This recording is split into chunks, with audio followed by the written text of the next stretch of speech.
Hey all you cool cats and kittens, it's Jen. Okay, so I'm not comfortable doing this at all, but times are tough. We're all stuck in quarantine. Here goes nothing. I have been asked multiple times over the years how I do my makeup. So I figured I would do some videos showing you guys my makeup routine, sharing with you what I use, how I use it, tricks and tips that I've picked up along the way just from my own experience. I will preface this by saying I am not a makeup artist, purely amateur here, self-taught. I don't have a fancy camera, I don't have fancy lighting, I don't know what the hell I'm doing.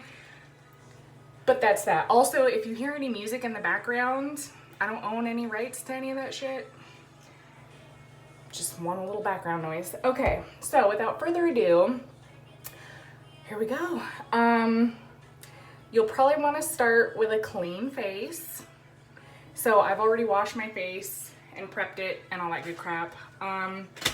If you don't want to wash your face, if you don't have time to wash your face, I recommend at least like wiping it down with some water or using like little makeup remover kind of wipes.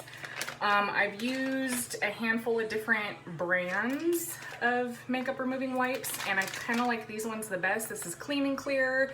It's the watermelon cleansing wipes and they actually hydrate while cleaning your face. So that's kind of a 2-in-1 kind of added benefit. A lot of other wipes don't have that, at least not that I've seen or experienced.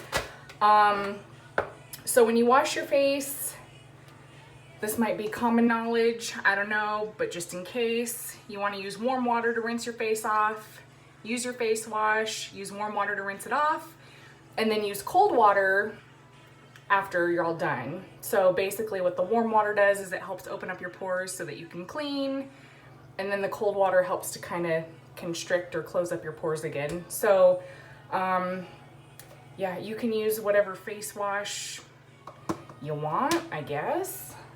I don't know. I use a couple different ones. Let me go grab them, because I'm totally prepared here. Okay, so this is Burt's Bees Facial Cleanser Sensitive for sensitive skin. This is Clean and Clear and it's a scrub. It's lemon zesty scrub. So buffs and brightens with gentle micro scrubbies, oil-free vitamin C. Yeah. So anything with like vitamin C, lemon, orange, those kind of extracts or essential oils, those will help brighten your skin. Otherwise, you know, just find whatever works for you. My skin is kind of combination, like it can get oily throughout the day, but it can also get really dry, especially after I cleanse it. So I like to then use a moisturizer. So I use this after I wash my face. Actually, hang on, let me back up a step. You can also use toner if you've got like problems with breakouts or pimples. Let's see here. I have a couple different toners. I have a couple of everything. This is also Burt's Bees. There's rose water, and this is salicylic acid. Whatever the fuck. Clarifying toner, and then this is also rose water toner. I don't know. Rose water is, I think, a little more gentle. I don't know. They both work really well. You don't have to use these. I don't always use them. But yeah, and then go in with a moisturizer. So this is the one that I like to use. It's Clean and Clear Morning Burst Hydrating Gel Moisturizer. I prefer the gel moisturizers. I feel like those are kind of harder to find sometimes. I don't know, maybe it's just because I'm stuck in bumfuck LeGrand and there's basically only a Walmart to choose from. So I know that at my Walmart, they don't sell this anymore, which kind of sucks. But yeah, the thing that I like about the gels is they're usually lightweight. They're more breathable. They don't make your skin all like heavy and sweaty feeling before you go to apply your makeup. This one was kind of nice because it smells like cucumber melon. This one though is also clean and clear. Again, it's the watermelon stuff. It's also a gel moisturizer. This also smells really bomb. Not that that really matters, but and then you want to be careful with this because honestly, like a half a pump is enough to cover my face and neck. So you don't want to put too much, otherwise it kind of defeats the purpose of having something lightweight on your skin. Oh yeah, when you wash your face, wash your neck too. Forgot to mention that. Just because that's all a part of what people see. Sometimes at night, my nighttime routine. It is hotter than a motherfucker in here. Oh my God. There's like no airflow. My music stopped. I got this light like right next to me. Oh my God. At night.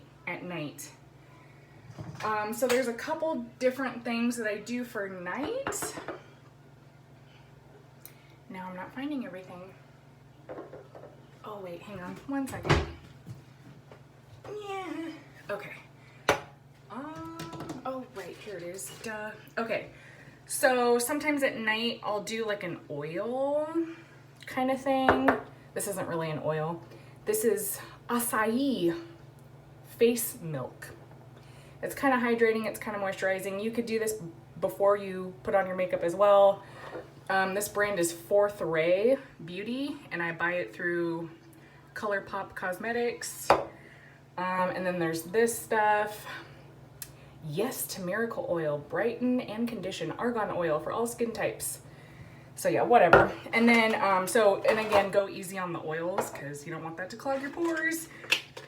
And then occasionally I'll use this little guy to kind of massage my face. I've seen people use this like what the fuck? Like no, like go upwards. The whole point of this is to lift and firm. So why would you pull down? Don't do that. So if you use one of these, go up, always up and out, right? There you go. You don't have to use all this shit. This is just kind of what I do, what I've acquired. I don't even consistently use this crap. So then lastly, this is all before you start laying down your foundation. Lastly, you can use a primer. I don't use this. This is e.l.f., even though I have it. This is e.l.f. Cosmetics brand. It's pretty cheap. I like e.l.f. Cosmetics because they're cheap and they're pretty decent quality. This is a blemish control face primer. They have all different kinds of primers. I used this once and I didn't really care for it. I felt like it was just too heavy. And then I felt like when I put my makeup on, it made it all cakey.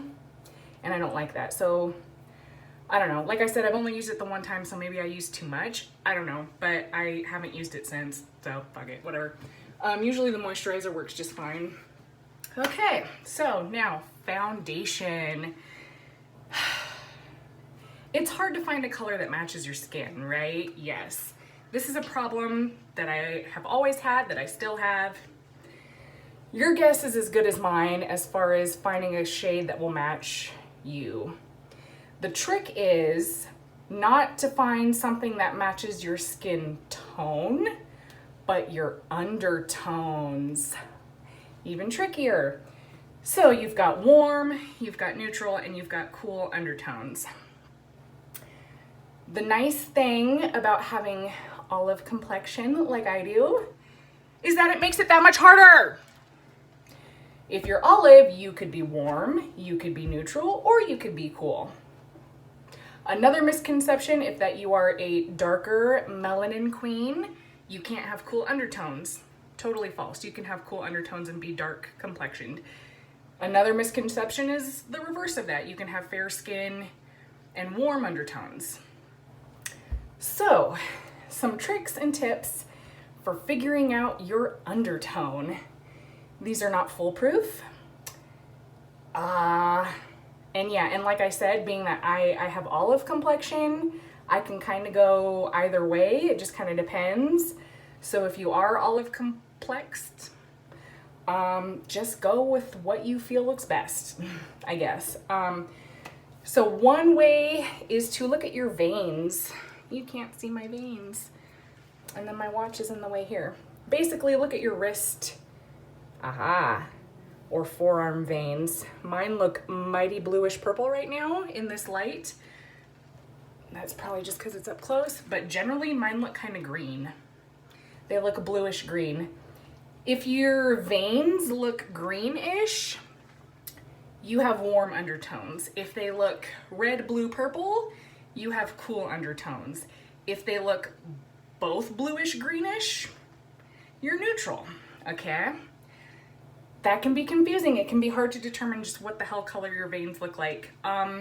Another way is jewelry. Gold tone jewelry, silver tone jewelry. Which looks best on you? If gold looks better on your complexion, you're warm toned. If silver looks better on you, you're cool toned. If both look equally good on you, you're neutral. There's various other ways. You could hold up like black and white paper or articles of clothing versus tans and browns, and which one looks better. If the white and black look better on you, I think that actually means you're warm toned. If the tans and browns look better on you, you're cool toned. I don't like using that one because it seems backwards. I don't know, whatever. But so for me, yeah, I lean warm to neutral. So that's what I go with. It is hard to find a foundation that matches though. And a lot of brands will have, especially brands that have like a wide range of shades, it makes it all that much more difficult to like narrow it down. So I recommend, like, if you can go online, like whatever brand you use or want to use, take the time to do a little research, because it's gonna pay off, because then you won't look like you're wearing a shade too dark or too light on your face and wind up looking like Donald Trump. So it's worth it to kind of look into maybe going online, the manufacturer's website, and seeing what their description is for each tone. Because a lot of times, well, maybe not a lot of times, I don't know. I know the brands that I've looked into have pretty specific descriptions, and that helps. For instance, this is concealer, but it's Jeffree Star brand. I buy a lot of Jeffree Star brand. It's kind of my weakness. But the thing that was nice about this is shade C8, which is not very informative at all. But if you look on his website, it'll say for light skin tone with olive undertones or olive complexed. So boom, the first time ever trying his concealer face products, and this works perfectly for me. I kind of just eyeballed it when I was at the store buying these. These are Maybelline Fit Me foundation. During the summer when I'm a little more tan, I use this one. This is shade 128 Warm Nude Beige, or Warm Nude, sorry, whatever. But the rest of the year, I am shade 118 Light Beige. So I find that this one works really well for me. I have used the Maybelline Dream Satin Liquid stuff, but I don't really find this. This is shade 30 Ivory Beige. So again, it's a process. You gotta maybe play around to find what shade looks best on you. And again, ultimately, you're not necessarily going for something that matches your actual skin tone. You're looking for something that best matches or complements your undertone. I know that's maybe confusing. I don't know how else to put it to make sense for you guys. I'm sorry, that's just what I know. Okay, hang on. I gotta dig for my little sponge. Ooh. Oh, and then as far as like a setting powder goes, honestly, translucent, if you find like a translucent powder, oh, there goes my phone. I was so worried about that. Y'all should see my setup. It is so ghetto. Like, oh, my phone is like very precariously balanced. Anyways, a translucent setting powder works for all skin shades. This is beige though. This is like for light to medium, or maybe just light skin, I can't remember. But yeah. And then contour, we will get there. Contour is a whole nother thing.